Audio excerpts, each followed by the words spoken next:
everyone, and welcome to your Coach's Corner video today. We are going to be going over the shoulder press. Now there's a couple of names for this.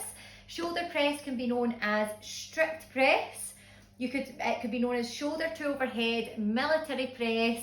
We're going to call it shoulder press for today, or strict press. That's the main words that we're going to use for this. And the main reason I want to call it strict press is because you also have a push press, which is going to come in later. And it says what it does on the tin. Push press means we're going to be able to use a push from the legs. So let's think strict press. I like to think of that as strictly shoulders, okay? So no help coming from the legs. So yep, it's a whole lot harder, but it's going to build great upper body strength. So when you come to the push press, you're going to be able to lift a little bit more, and that's why we're starting with this. We're going to have this for a good bit of time, and then we're going to introduce the push press. Now you might actually have a bit of push press with dumbbells in the workout in some of the conditioning rounds. That's okay, but in terms of the barbell, we're sticking with the strict press first.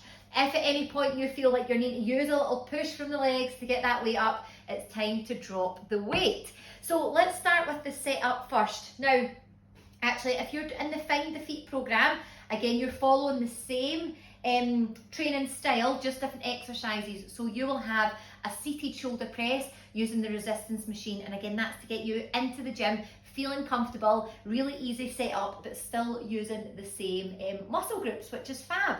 And then once you feel confident with that, we progress on to the strict press with the barbell. So really important is the setup. Again, you're going to set the barbell up to your height, so you don't want to need to go up on your tiptoes. I could probably actually have this maybe one higher if you need to move it, same as you do with your squat and stuff. You take the bar off and you just shimmy that to the side, move it up or down. But it's better being too low than too high, so this will be fine for today. So I'm going to take hold of that bar about a thumb distance away from my shoulders. If the bars have got the little grooves, you can actually line them up with a thumb distance away from the grooves. I'm going to take this bar off and show you. So I'm going to come under the bar first, okay? So then if that bar is quite heavy, my body weight is going to take it, rather than standing here and picking it up with the wrists. We don't want to do that. So set yourself up from the start, bring your body under the bar, so you can stand up with that bar and walk yourself back. Give yourself plenty of space, okay? You don't want to be lifting that bar right beside the rack. Step back a little. Feet are hip width apart. Now I'm going to gently squeeze my glutes to keep my lower back nice and strong, and my core muscles will feel pretty braced if I'm squeezing my glutes. From here, so again you'll see my hands are just outside the shoulders. You want to drive that bar directly up over your head, okay? So with your elbows now, you want to have them just slightly in front of the body. If we're here, we feel a wee bit of pressure on the wrist, so just slightly forward if possible, about 30 degrees. Wrists are in line with elbows here. I'm going to drive up overhead, full extension, bring right back down to your collarbone.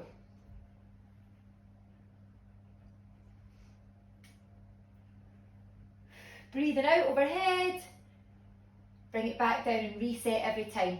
Always bring it back down to the collarbone before you start to walk in, okay? No walking with it overhead. So bring it back down and then reset.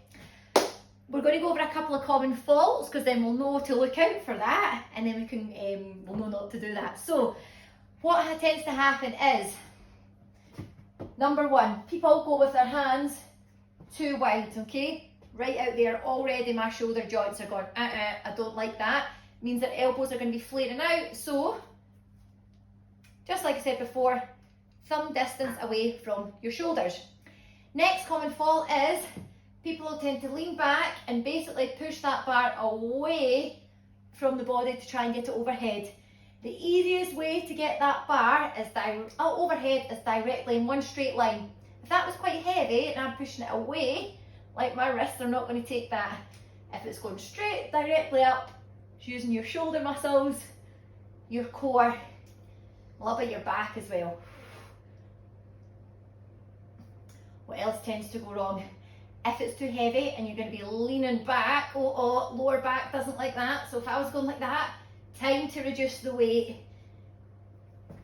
And if that means going back to your dumbbell, that's what you do. We'd much rather you build up gradually first before, to save injury, To save putting you off it for life, you build up gradually and then you'll get there. So if I wanted to reduce to a dumbbell, I'm going to go single arm strict press. Same setup, feet a bit apart, glutes engaged, overhead, back down.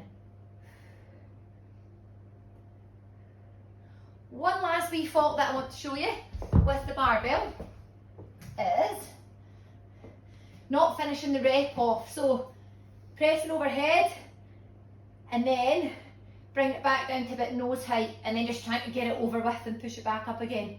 Back to here. That's not a full rep. Bring it back down, reset, squeeze and push.